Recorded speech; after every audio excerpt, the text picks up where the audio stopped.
She made one last cup of hot cocoa, straightened the blanket on the couch, and texted her boyfriend, "Movie's almost over." Then bed. The next morning, her car was still in the driveway, her phone still charging on the nightstand, and her favorite mug, half full, sat cold on the kitchen table. When police entered the basement of that quiet home in Lapeer County, Michigan, they found something that would haunt every investigator for years. A single chair, zip-tied to the floor, and silence thick enough to feel. For more than a decade, this small Michigan town was frozen in fear and disbelief, desperate for answers that never seemed to come. Families locked their doors, neighbors whispered, and justice stayed quiet. Until one piece of DNA finally spoke.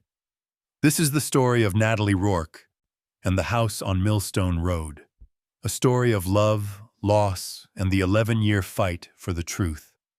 I spent hours putting this case together for you, for everyone who still believes cold cases can be solved. People told me no one would subscribe to a small true crime channel like mine, but I believe the good ones will. So before we begin, tell me where you're watching from, what time it is right now, and if you believe justice always finds its way. Tap like, subscribe, and turn on the bell, because tonight, we're reopening a case that Michigan tried to forget. Lapeer County, Michigan, November 2012. A hush had settled over Millstone Road, the kind that seems to swallow sound whole, muffling even the crackle of frozen leaves beneath the snow. Flakes drifted in thick curtains from a sky the color of tarnished steel, painting the landscape in shades of white and blue. At the edge of Mayfield Township, the old Rourke house crouched against the cold, porch light sputtering in the wind, casting restless shadows across the crusted yard. If you listened closely, you could hear nothing at all, just the heavy, silent breath of winter pressing in on all sides.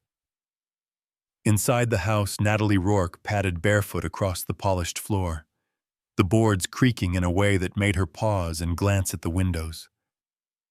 The world outside looked so peaceful, untouched. It was almost easy to forget how isolating rural Michigan could be when the snow came early, when the nearest neighbor's mailbox was a ghostly blur a half-mile down the road. Natalie, a 20-year-old nursing student, had agreed to watch her aunt's place for the weekend. It seemed like the perfect favor. A quiet house, stocked fridge, time to study, and nobody around to distract her except for the occasional meow of her aunt's tabby cat winding around her ankles. Yet tonight, she found herself fighting off unease. The heating system thumped, pipes rattled, and every so often the wind pushed at the windows hard enough to rattle the panes. Her phone buzzed with a message. Her boyfriend Colton checking in, as he always did, reliable as clockwork. "Movie's almost over. Then bed," she texted back, curling up on the couch beneath a knitted blanket, letting the soft blue glow of the television bathe the room in shadows. She picked at her popcorn, half watching the thriller playing out on screen, half listening for sounds that didn't belong. The ticking of the kitchen clock, the hum of the refrigerator, the faint scrape of branches on the siding. She tried to laugh at herself. You'd think a nursing student wouldn't spook so easily. Still, she locked the doors, checked the windows, made sure the cat was inside. She was used to being careful. Life in Flint had taught her not to trust silence. Time drifted. The storm picked up, frosting the windows with lace. Natalie dozed, waking now and then to shift her position, to check the phone lighting up with the last message she would ever send.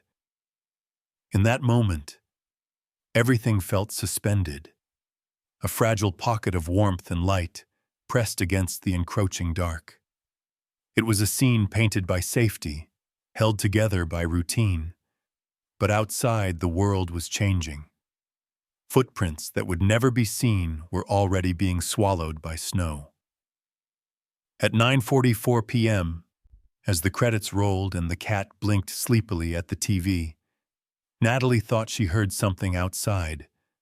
A faint crunch, a sigh of wind, a shadow that seemed to move at the edge of the porch light. She tensed, listening, heart stuttering in her chest. But then the noise was gone, replaced by the usual symphony of settling wood and winter's hush. She let out a shaky breath, chastising herself. Just the wind. Always the wind here. The rest of the night unfolded quietly, but the house was uneasy. The porch light flickered, then steadied. Somewhere in the basement, an old water heater grumbled, shuddering the pipes. Natalie rinsed her mug, tidied up the living room, and set her phone to charge in the kitchen. She double-checked the locks again. Front door, back door, basement. Everything secure. She texted Colton a quick goodnight, hesitating over the words. "Love you. Don't worry, I'll be fine," she almost wrote, but deleted it, settling on her earlier message. She didn't want to sound nervous. Upstairs, she changed into flannel pajamas, brushed her teeth, and crawled into the guest bed, the cat curling against her legs. She thought about her classes, about the patients she'd seen last week at the clinic, about the little apartment she and Colton were saving for. She drifted between sleep and waking, dreams looping in slow motion. Outside, the snow kept falling, smothering any hint of movement. In the darkness, the digital clock blinked 1:17 a.m., somewhere down the hall. Natalie stirred, waking to the sensation of cold seeping beneath the door, a draft that set her teeth on edge. The cat hissed softly, ears flat, then darted under the bed. Natalie sat up, listening, her skin prickling. A floorboard creaked downstairs. The sound was so soft it might have been imagined. A house settling, a memory of footsteps. She held her breath, waiting. A sudden gust rattled the window, making her jump. The house felt immense, labyrinthine in the dark. For a long moment, she did nothing. Then, convincing herself it was nothing at all, she lay back, pulling the blankets tight, listening to the wild tattoo of her heart. She remembered the mug of cocoa she'd left half-finished on the table, the faint aftertaste still clinging to her tongue. She never heard the basement door creak open, never saw the shadow slip through the kitchen, silent as falling snow. The house was a cocoon, and yet a predator moved within it, patient, practiced, invisible. By dawn, the storm had eased. The world outside was freshly scrubbed, blanketed in white. In the driveway, Natalie's Toyota Corolla sat beneath a layer of frost, the windshield a mirror for the pale morning sun. The kitchen was still, her phone softly aglow, battery at 94%, waiting for a message that would never come. The mug sat on the table. Cocoa ringed in circles, cooling in the empty room. Natalie Rourke was gone. What really happened that night on Millstone Road? Natalie Rourke had always been a beam of warmth in places that felt cold. Even as a child, she'd run toward stray kittens and crying classmates with the same instinct. A natural healer, a gentle touch. In the faded halls of the community clinic, she'd become known as the student nurse who'd stay past closing, her steady hands wrapping wounds, her soft voice soothing anxious parents. To her friends and professors, Natalie was the one they'd trust with secrets, with keys, with the care of anything fragile. Home for Natalie had always been Flint, a city lined with red brick factories and weary ambition, where her mother still lived in the same two-bedroom apartment. Their lives had been a patchwork of struggle and hope. Days when the engine wouldn't start, months when the cupboards ran low, but always laughter lingering in the kitchen, soup bubbling on the stove. Her father was only a memory, gone when she was 9.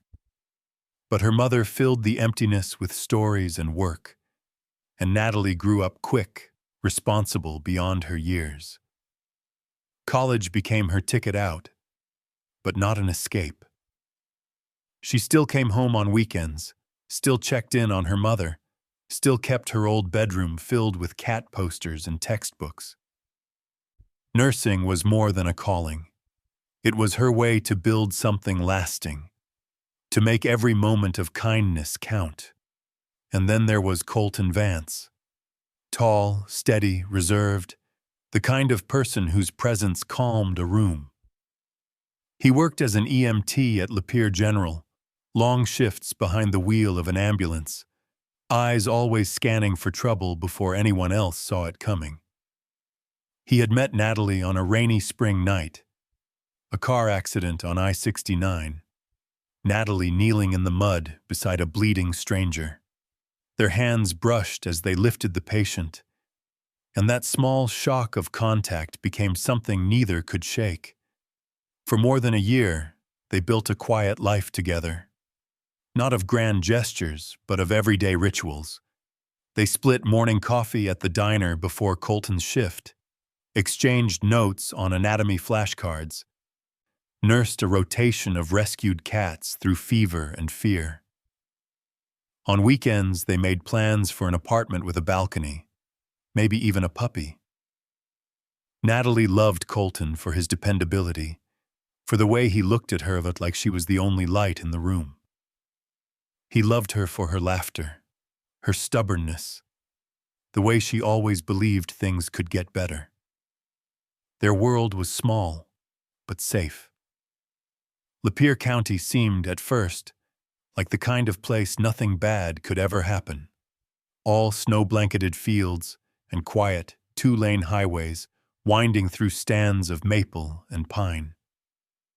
The Rourke house, perched alone at the edge of Mayfield Township, had been built by Natalie's grandfather in a time when every neighbor was a friend and every stranger was just someone you hadn't met yet. Now most of the old families were gone, replaced by fields of wind-scoured corn, barns collapsing into themselves, mailboxes leaning into the wind. When Natalie's aunt asked her to house-sit while she traveled for work, Natalie said yes without hesitation. She'd grown up visiting the place, its creaky floors and musty attic familiar as her own heartbeat. It was only for a weekend, and the quiet would be good for studying. Her mother had hugged her goodbye a little too long, muttering about snowstorms and old houses with bad locks. But Natalie only laughed, promising to call each night and check in. The day she arrived, the air smelled sharp, electric, like the world holding its breath before a storm. She unloaded her bag, set out food for the tabby, and filled the rooms with the hum of her favorite playlist. She texted Colton, promising him she'd finish her paper and get some real sleep. That afternoon, she bundled up and walked the perimeter, boots crunching through icy grass, admiring the animal tracks that dotted the snow, deer, rabbit, maybe even a fox. She waved at the distant farmhouse across the field, the neighbor's truck a dark smudge on the horizon, but nobody waved back. Night came quickly in November, the darkness arriving with a finality that made even familiar rooms seem strange. Natalie lit candles on the mantel, brewed cocoa, and stacked her textbooks on the kitchen table. She caught herself listening for noises, the hiss of the old furnace, the soft footsteps of the cat, the distant hum of tires on wet pavement. Every so often she checked her phone, watching for messages from Colton, from her mom, from anyone. But as the hours passed, the house felt both safer and lonelier, wrapped in the illusion of security that rural life so often promises. The isolation was complete. No neighbors within shouting distance, no passing cars, only the weight of her own presence filling up the space. She told herself it was just a weekend. She'd be back in Flint by Sunday night, telling stories of the ghosts that lived in the basement and the raccoon she'd glimpsed from the porch. She would laugh at her own jumpiness, at the way shadows stretched and shifted in the corners after midnight. It was supposed to be a quiet weekend, a brief retreat, the kind of memory that becomes harmless nostalgia. But as the snow pressed against the windows and the trees bowed beneath its weight, something unseen crept closer. The stage was set, the players in their places, the script unwritten, and all that was left was for the nightmare to begin. The night of November 14th, 2012, arrived wrapped in a hush so deep it pressed against the windows, making even the brave porch light seem feeble. Natalie Rourke drifted between wakefulness and uneasy sleep, her dreams thick with shadows and half-remembered voices. The wind combed the trees, battering the side of the house in unpredictable gusts. Outside, the snow continued its relentless fall, blanketing everything in a silence so perfect it was almost sinister.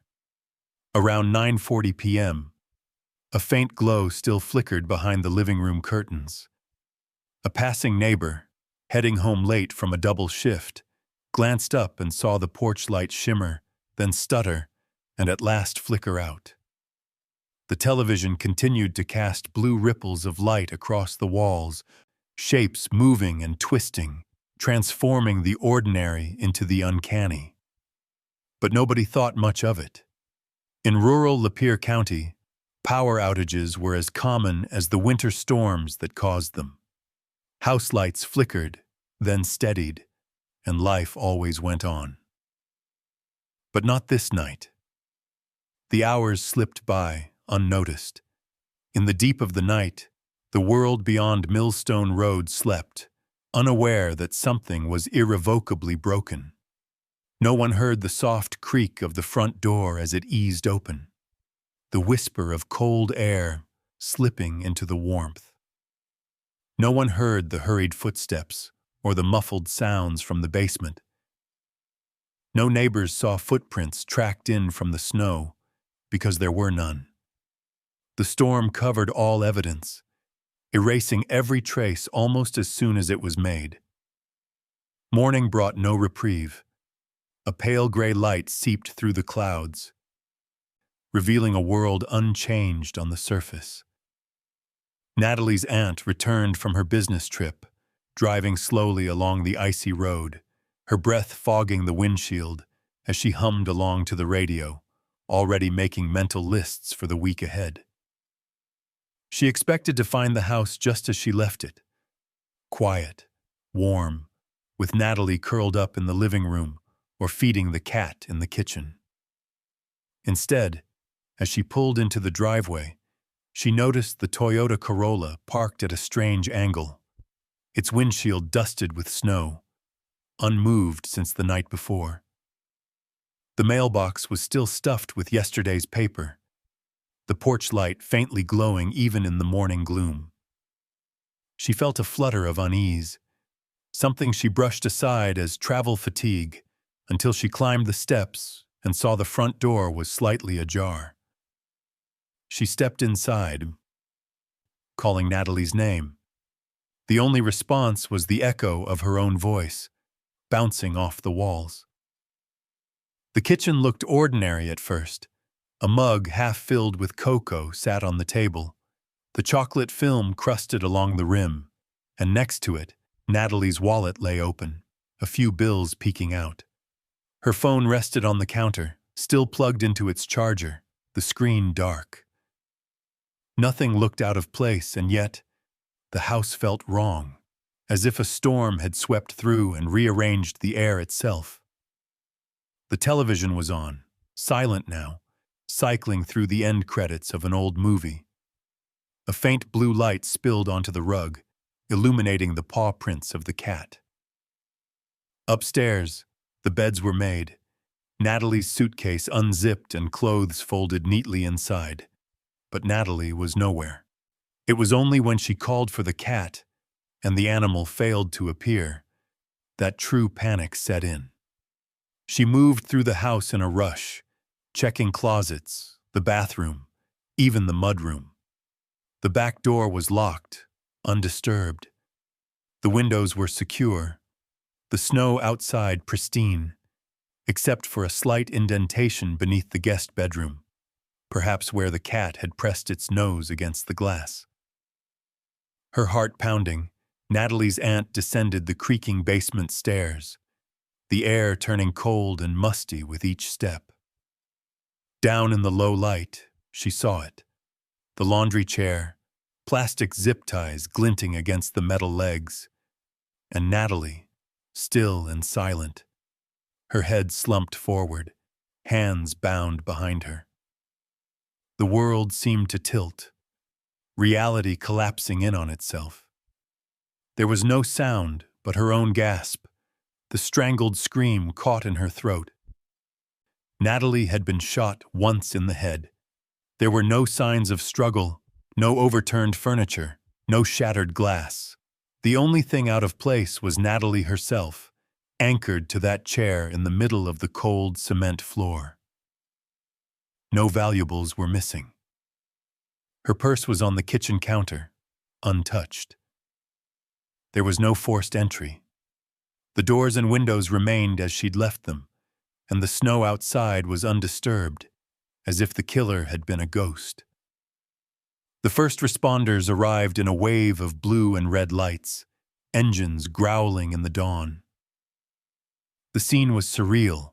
Deputies, paramedics, crime scene techs, all picking their way through the home as if a single misstep might shatter the fragile silence. The air inside the house was thick with questions and the metallic tang of fear. As the news spread, the community recoiled in disbelief. Natalie Rourke was gone, vanished from the warmth of her aunt's home in the middle of an ordinary night. Rumors sprouted like weeds. Was it a robbery gone wrong? A jealous ex-boyfriend?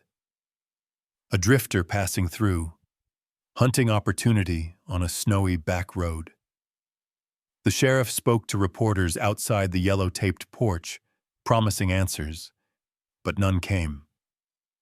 In the end, all anyone knew for certain was that a young woman with dreams and plans had disappeared into the dark, leaving behind only questions and grief, the memory of her last message still glowing on a phone that would never ring again.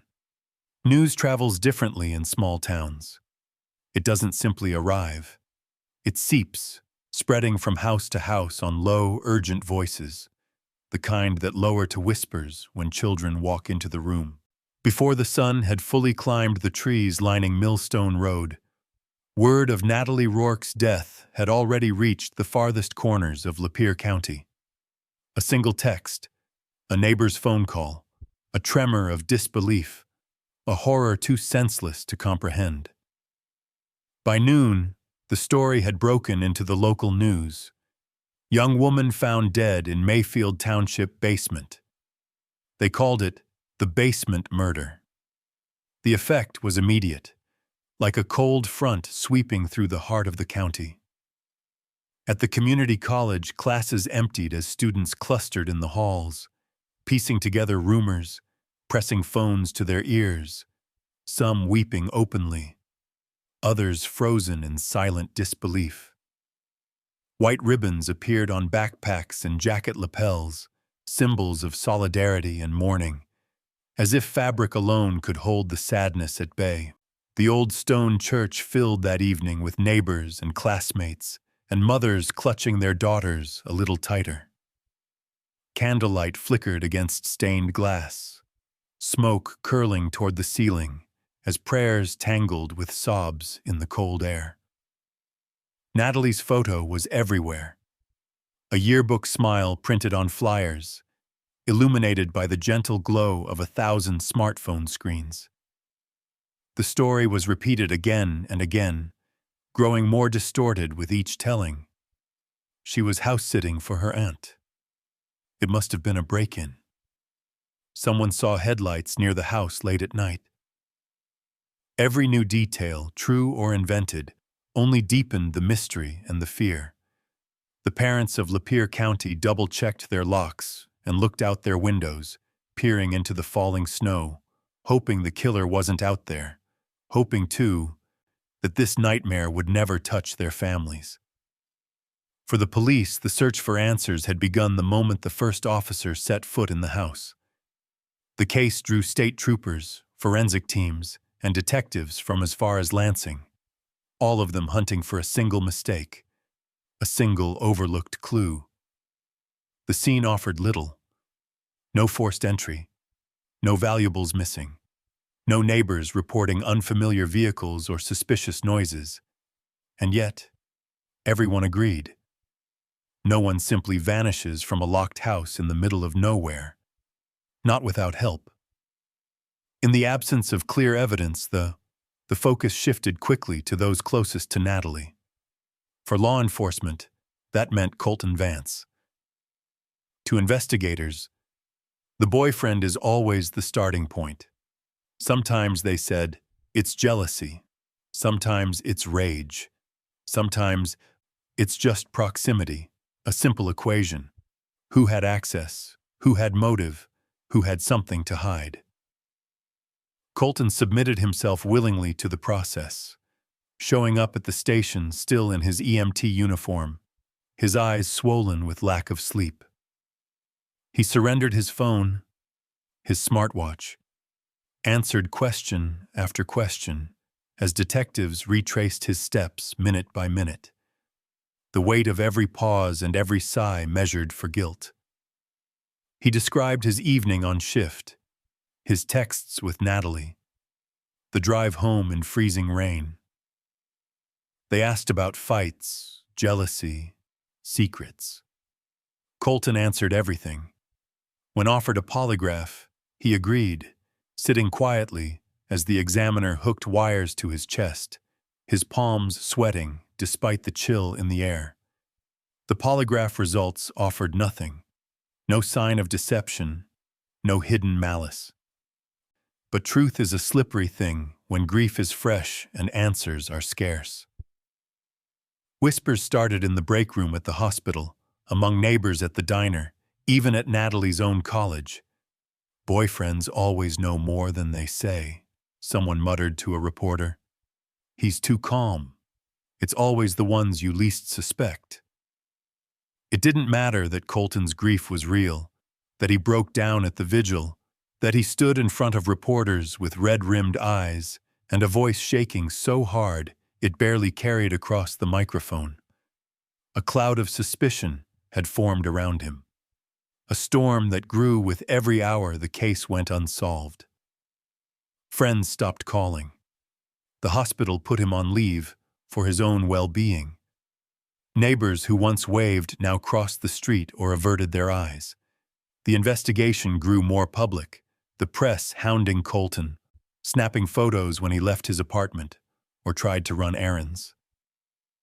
Social media filled with speculation and vitriol. Some demanded his arrest. Others insisted on his innocence. In the small circle of people who knew Natalie best, confusion and sorrow reigned. Her mother couldn't understand it, couldn't reconcile the boy who'd sat at her kitchen table, who'd helped rescue kittens, with the image of a cold-blooded killer. But the world beyond didn't care for nuance. They wanted answers. They wanted closure. Colton, once the grieving boyfriend, was now the prime suspect. The transformation was complete in a matter of days, his life upended by rumor and conjecture, by a system that sometimes mistakes momentum for justice. As winter deepened and the county braced for another storm, The real one was already inside, gathering strength in the hearts and minds of a frightened community.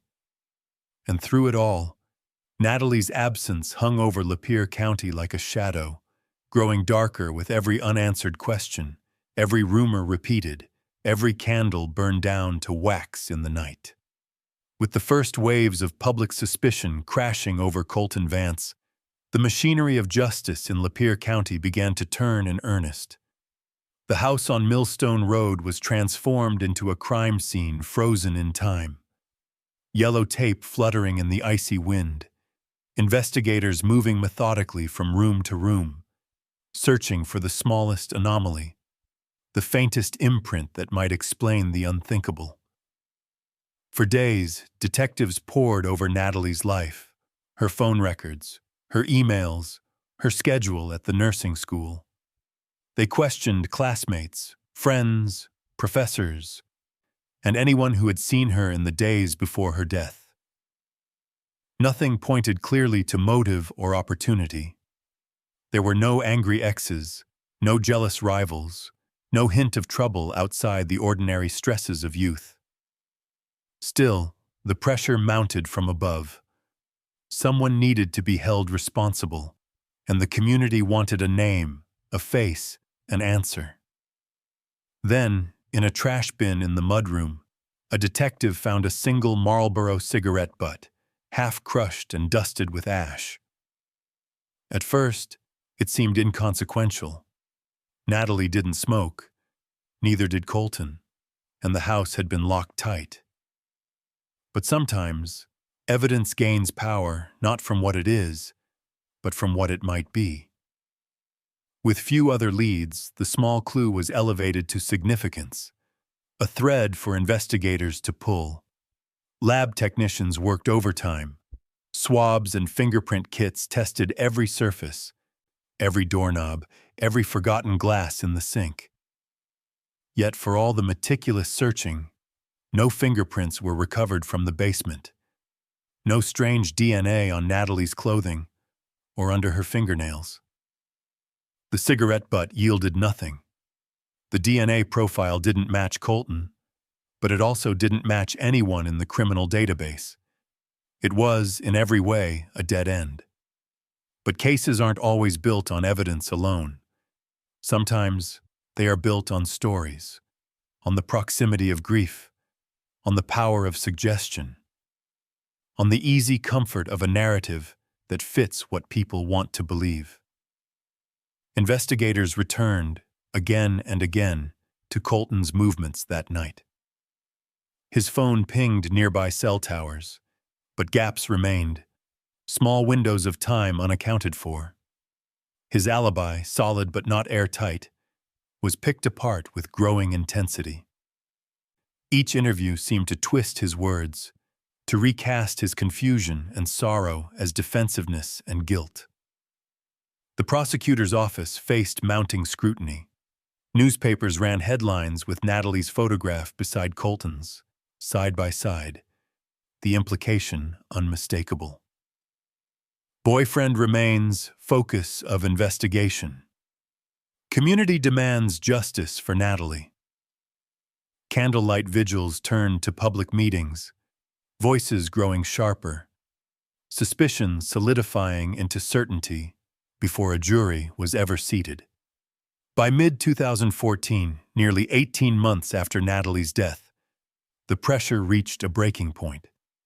Prosecutors, with little physical evidence but a mountain of expectation, charged Colton Vance with first-degree murder. The case, they argued, was built on motive, a jealous lover, an argument that spiraled, a crime of passion. The Marlboro butt was presented not as proof, but as a piece of atmosphere, a detail that, if unexplained, could stoke fear and doubt. Colton's trial was swift and tense, the courtroom packed with townspeople and journalists, the air thick with anticipation. The prosecutor painted a picture of a man consumed by jealousy, pointing to text messages exchanged on the night Natalie died. They spoke of opportunity. Colton knew the house, the schedules, the habits. They said love, twisted by rage, could become violence.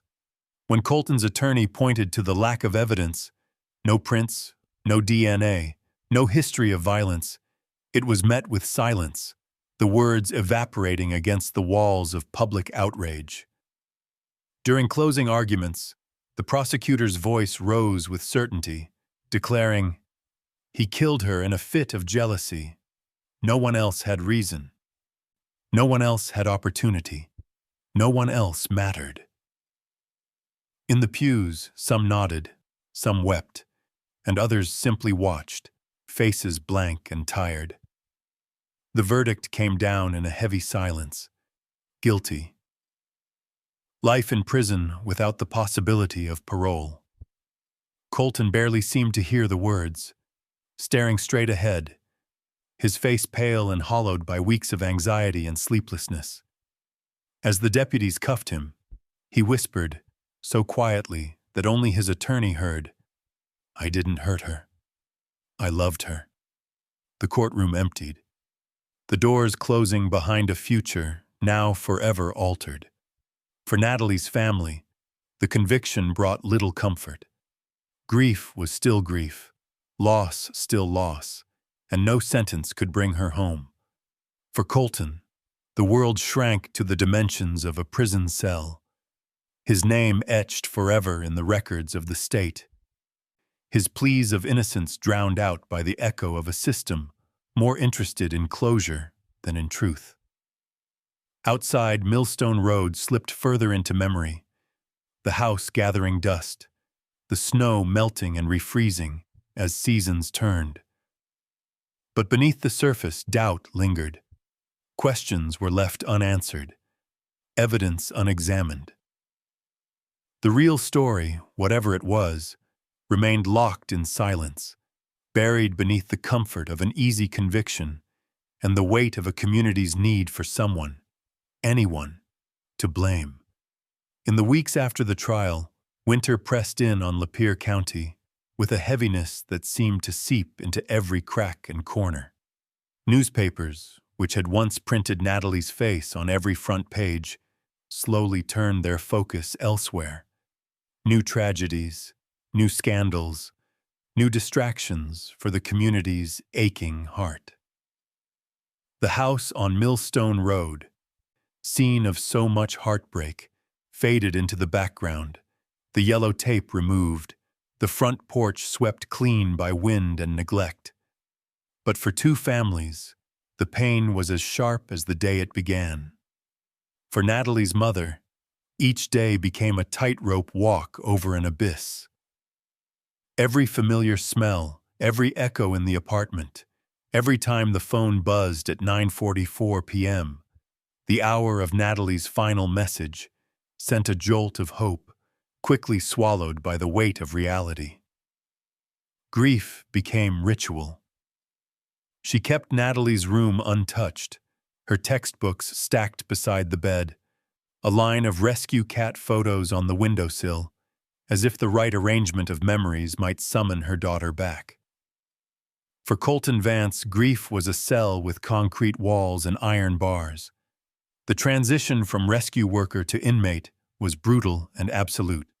His uniform was replaced with a numbered jumpsuit, his days measured in metal clinks and fluorescent lights. The world outside moved on, but inside, time became a thing to endure, not to experience. He wrote letters, hundreds of them, some to Natalie, which he knew were impossible to send, and others to anyone who might listen. Lawyers, journalists, innocence projects, appeals courts. "I was out saving lives that night, not taking one," he wrote again and again, the words scrawled in a shaky hand, each letter a lifeline thrown into a storm. Most were never answered. Some were returned unopened, stamped "no new evidence." Colton clung to the facts as tightly as he could. The absence of physical evidence, the unexplained DNA, the cigarette butt that never matched his own. But in a world that craved certainty, Doubt had become his only companion. Inmates whispered, guards watched, and every night he replayed the trial in his mind, wondering which moment tipped the scales, which answer sealed his fate.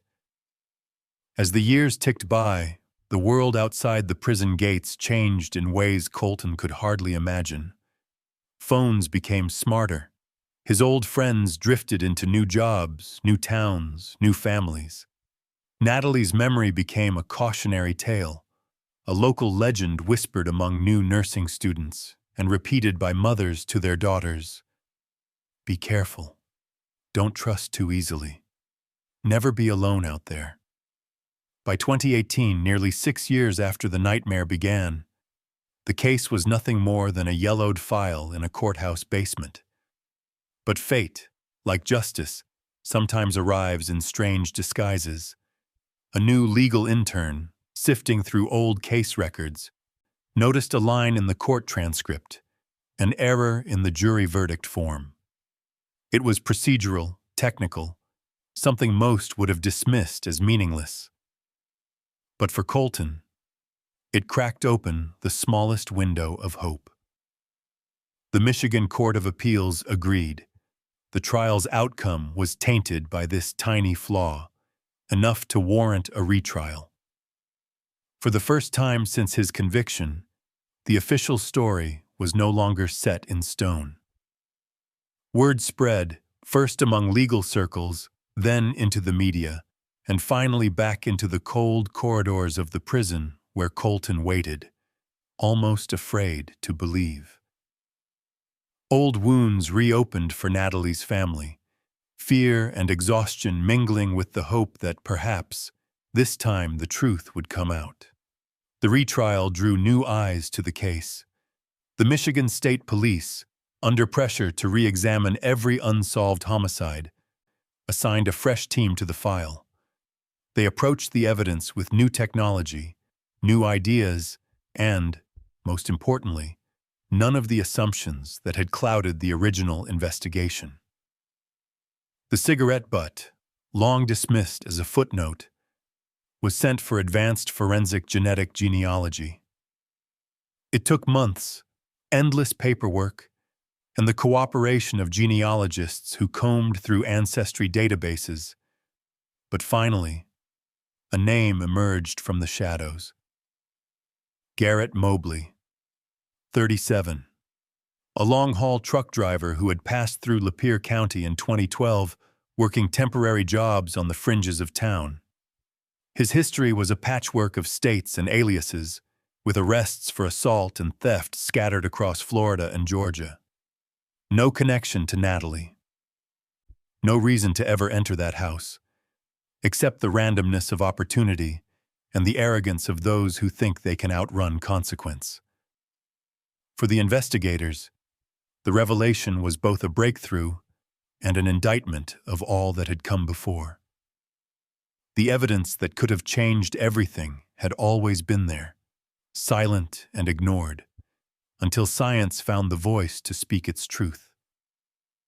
For Colton, news of Mobley's identification was both vindication and a source of fresh pain. Years lost, reputation ruined, grief unending. But the gears of justice, once stalled, began to turn in a new direction. And for the first time in a decade, hope flickered not just for Colton Vance, but for the idea that truth, however slow, however hard-won, might still prevail. Garrett Mobley had never planned on being caught. For years, he drifted along the back roads of America, just another face behind the wheel of a long-haul truck, moving freight from one horizon to the next. Montana, Ohio, Alabama. His life was measured in miles and cheap motels, the kind of places where no one asked questions and everyone kept to themselves. Trouble had followed him like a shadow since his teenage years. Petty theft, bar fights, the occasional stint in county lockup. But always, he slipped free, reinvented himself, vanished before the consequences could stick. In late 2024, though, The past caught up with him in the form of a knock on his door at a truck stop outside Billings. Two detectives from Michigan, faces drawn by years of cold cases and unfinished stories, waited in the morning chill.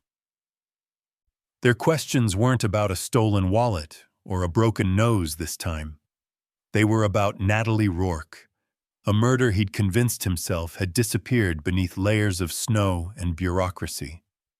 In that moment, for the first time in years, Mobley felt the weight of what he'd done. He tried to run. The detectives were faster. His arrest barely made a blip on the local news, just another out-of-state fugitive caught in the web of modern forensics. But in Michigan, and especially on Millstone Road, it was as if a storm had finally broken after years of oppressive silence. Police searched Mobley's battered truck, the cab cluttered with discarded fast food wrappers and oil-stained maps. Hidden under the seat, they found a 9mm handgun, its serial number filed but still legible under the right light. Ballistics matched it to the bullet recovered from Natalie's body, one cold, incontrovertible truth after so many years of guesswork and supposition. In the sterile light of an interrogation room, Mobley's defenses crumbled. The DNA on the cigarette butt, unmistakable. His fingerprints, absent from the original crime scene, were found on a coffee mug in a truck stop halfway across the country, cross-checked now with modern databases.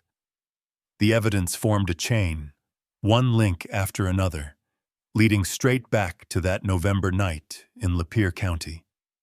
Pressed by investigators who knew every crack and flaw in his story, Mobley's bravado finally slipped. He didn't try to spin a complicated tale or claim mistaken identity. His confession came quietly, almost as if he were tired of running. He admitted he'd been looking for an empty house, a quick place to get warm, maybe steal something easy to pawn. He hadn't expected anyone home. When Natalie startled him, when she pleaded and panicked, the situation spiraled. He insisted he hadn't meant to kill her. But the facts were what they were. A young woman, tied and silenced forever, all because he'd chosen her house on a whim. The ripple of Mobley's confession traveled swiftly back to Michigan. For Colton Vance, news arrived in a quiet envelope delivered by a prison guard, a letter written in careful legalese. The feeling was surreal, elation knotted with exhaustion, the relief of vindication crushed under the weight of everything lost. In his cell that night, he sat awake staring at the ceiling, turning over the impossible thought. Someone else did this. He might be free, but the life he'd known, the love, the plans, the trust in justice, was gone. For Natalie's family, the news was both answer and agony. Their long nightmare had a new villain, a new face to haunt their memories, but it did nothing to restore what was lost. Instead, it forced them to relive every moment of grief, every question asked by police, every accusation hurled at Colton in the media. Rage at Mobley mixed with the bitter knowledge that a system designed to protect had failed at every turn. The local press seized on the story, a swirl of headlines and speculation. The prosecutor who'd built his career on Colton's conviction now found himself fielding uncomfortable questions. Why was the DNA never matched? Why was evidence overlooked? Why did justice depend on luck and technology instead of thoroughness and care? Behind closed doors, old detectives traded blame, while the new cold case team worked overtime, determined not to let such failures slip by again. Mobley's confession didn't bring closure.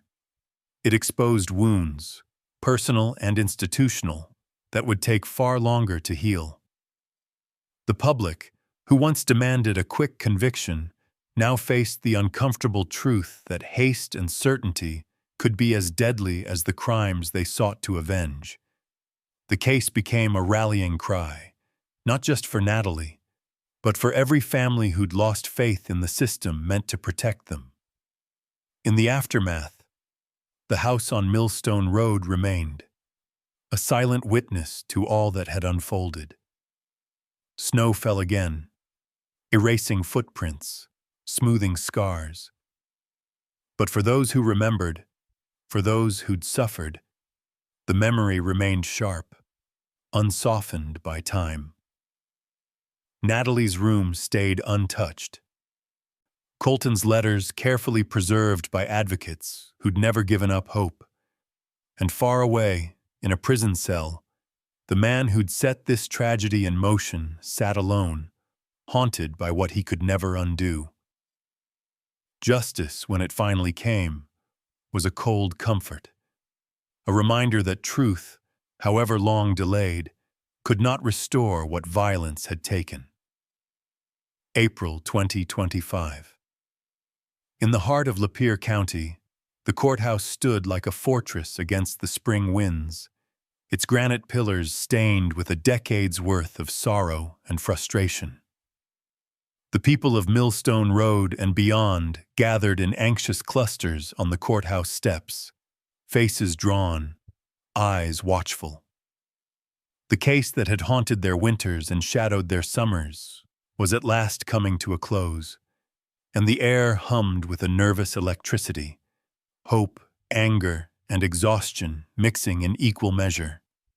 Inside, every seat was filled, journalists elbow to elbow with neighbors, the galleries crowded with faces that had aged through years of uncertainty and rumor. At the front, Colton Vance sat beside his attorney, his hands folded so tightly the knuckles blanched. His hair was thinner now, his posture rigid, the lines around his eyes deepened by years of injustice and lost time. He barely seemed to register the stares, the flickering cameras, the low murmurs as the judge entered, robes rustling.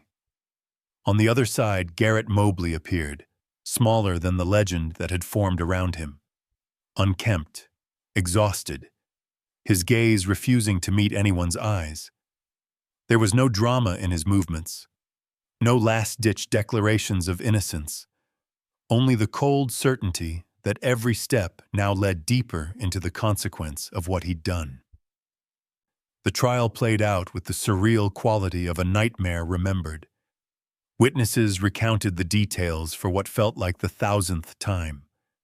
The snowbound house, the half-finished mug of cocoa, the quiet girl who had disappeared into the night. Forensic experts traced each thread of evidence. Mobley's DNA, the ballistics match, the confession that ended years of torment for one man and reopened wounds for dozens more. The prosecution built their case with calm precision, refusing to let the narrative wander, determined that this time the story would not be rewritten by fear or haste. The defense, resigned, merely tried to keep the proceedings humane, reminding the court that even monsters had histories, that violence did not spring from nothing. Outside the courthouse, the community watched and waited. Some gathered in the park across the street, lighting candles as dusk fell, the flickers dancing in the cool air like fragile prayers. Others waited in silence at home, radios tuned to live updates, hands clenched on armrests, bracing for the verdict that might finally bring peace, or something like it. When the jury returned, the room held its breath. The verdict, guilty on all counts, seemed to echo against the stone, louder than the gavel, more final than any sentence the judge could pronounce. Garrett Mobley was given life in prison without parole, the words falling like a curtain on a decade of uncertainty. But the true moment of release came only when Colton Vance's exoneration was made official. The judge's words were measured, almost clinical, but their meaning rang out. Colton was a free man. He stood up slowly, as if testing the ground beneath him, his attorney's hand on his shoulder. The crowd watched as he walked from the courtroom, a survivor, but one marked by scars no sentence could erase. Outside, reporters surged forward, questions tumbling over one another, flashbulbs popping in the gloom. Colton paused, searching for words, then finally managed, "They didn't just take Natalie from me. They took my life, too." His voice, ragged with grief and exhaustion, cut through the noise. Those who remembered the boy he once was, the one with kind eyes and steady hands, saw only the shell that remained, haunted by all that had been lost. That evening, as the news rippled through Lapeer County, people gathered at the house on Millstone Road. The snow was gone, replaced by fresh grass and early wildflowers. But the weight of memory pressed down like winter never truly left. Candles lined the driveway, their flames steady and bright, held by hands both trembling and sure. Mothers hugged daughters. Friends embraced, weeping quietly, their faces washed with a mix of relief and sorrow. In the basement where silence once reigned, the hush was broken by soft prayers, by the murmured names of those lost. Not just Natalie, but everyone failed by a system that moved too quickly, that forgot the difference between proof and presumption.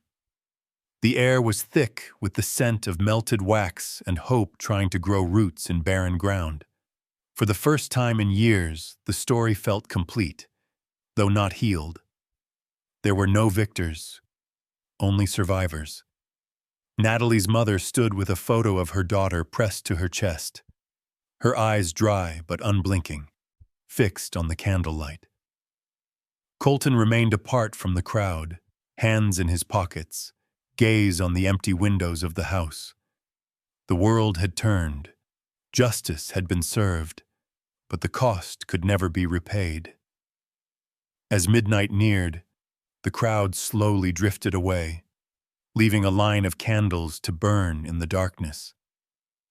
The house stood quiet again, the shadows deep, the silence layered with memory and meaning.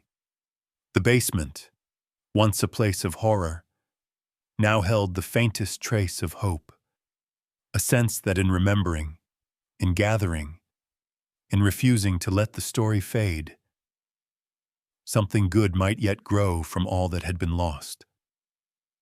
Long after the verdict was handed down, and long after the last candle flickered out on Millstone Road, the community found itself drawn back to the details, searching for meaning in the tragedy that had played out in their midst. For a while there was a need to explain, to understand how such darkness could fall on a place so familiar. Gradually, the story became something else, a warning, a reminder, and a testament to the failures and frailties of the justice system.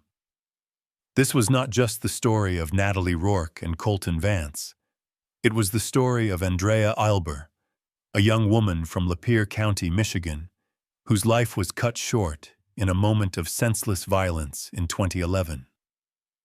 Andrea was just 20, full of promise and compassion, much like the Natalie of Millstone Road. She was found in her relative's basement, tied to a chair, a single gunshot wound marking the abrupt end of her story. There was no sign of forced entry, no valuables taken, no easy explanation for the horror that had unfolded. The initial investigation moved quickly, too quickly. As in Natalie's case, suspicion fell first and hardest on the boyfriend. Kenneth Grondin, Andrea's partner, was swept into the machinery of accusation, a young man with no history of violence, suddenly cast as the villain in a story desperate for answers. The evidence was thin, a cigarette butt, ambiguous timelines, a handful of coincidences elevated into motives. But pressure to solve the crime outweighed the need for certainty. The prosecutor, perhaps blinded by the same urge for closure that would one day haunt Millstone Road, pushed forward.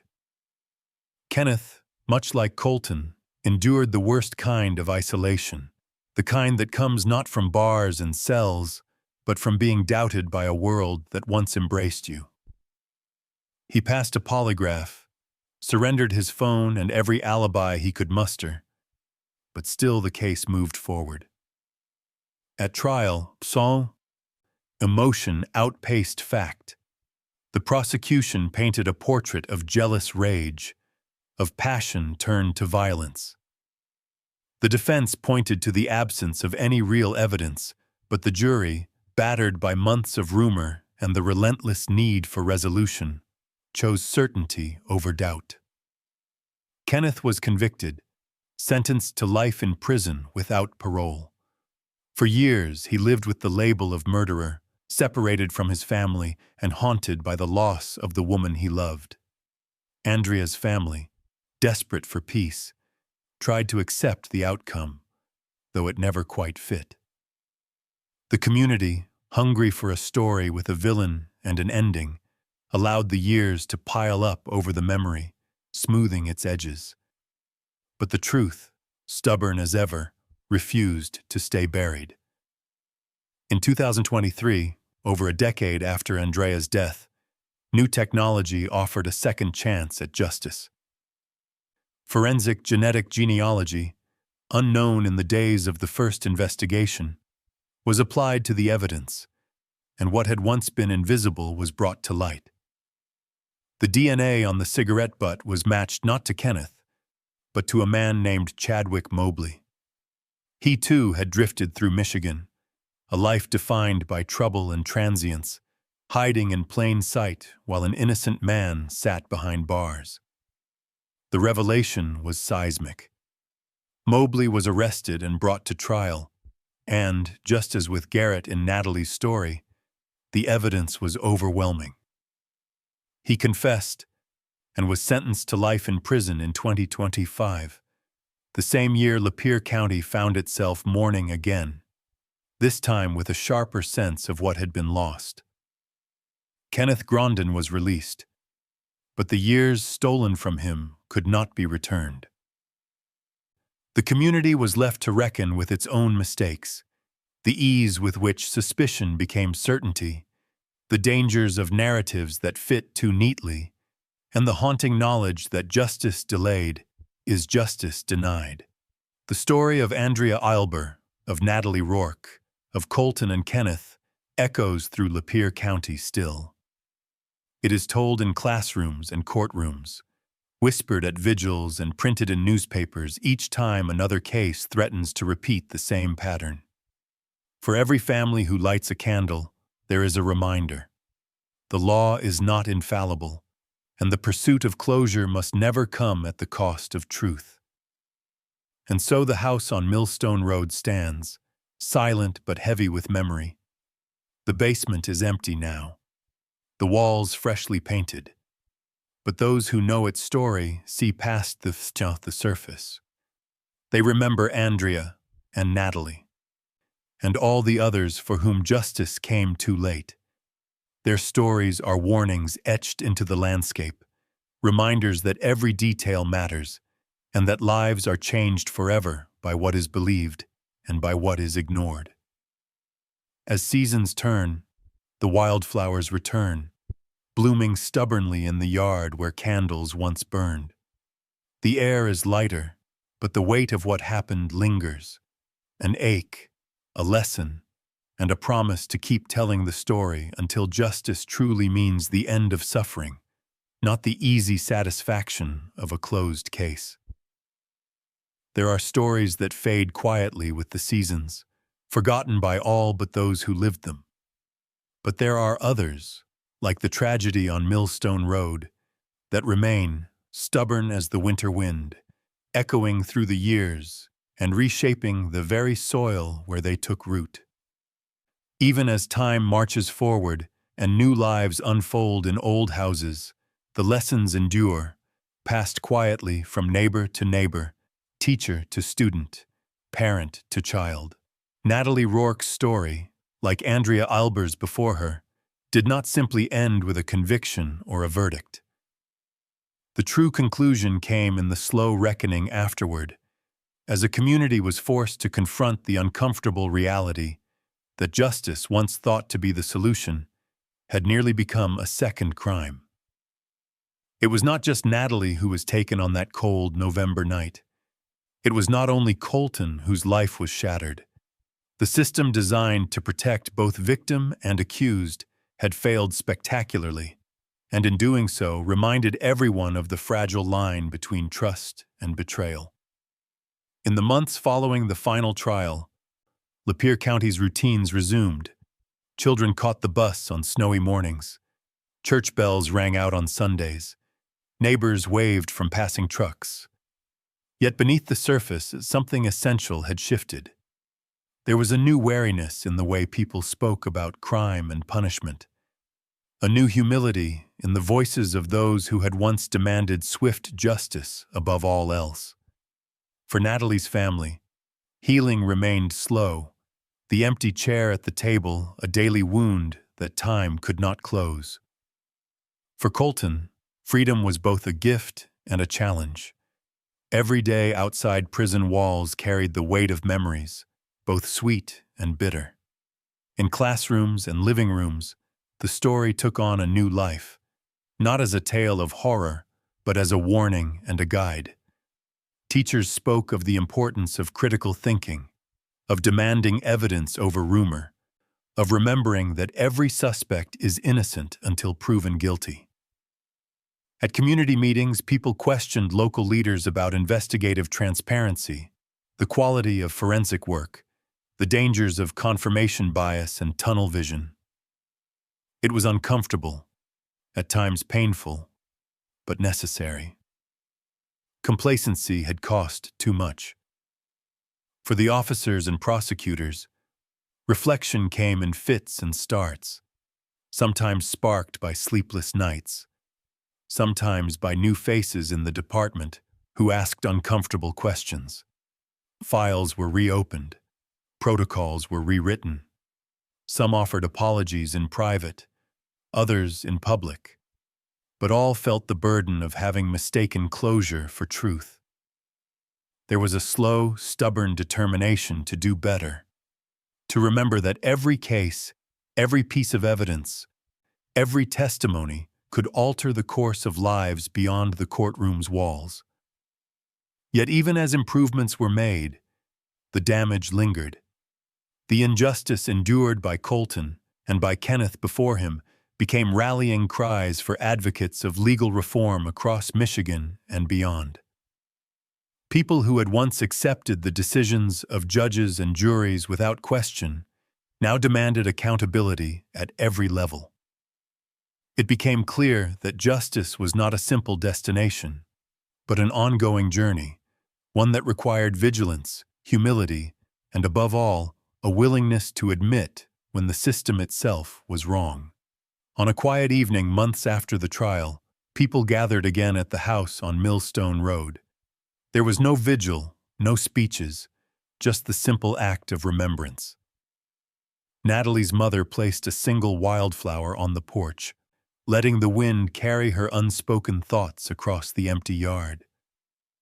Colton stood at a distance, hands in his pockets, uncertain if his presence brought comfort or only reminded others of what could never be restored.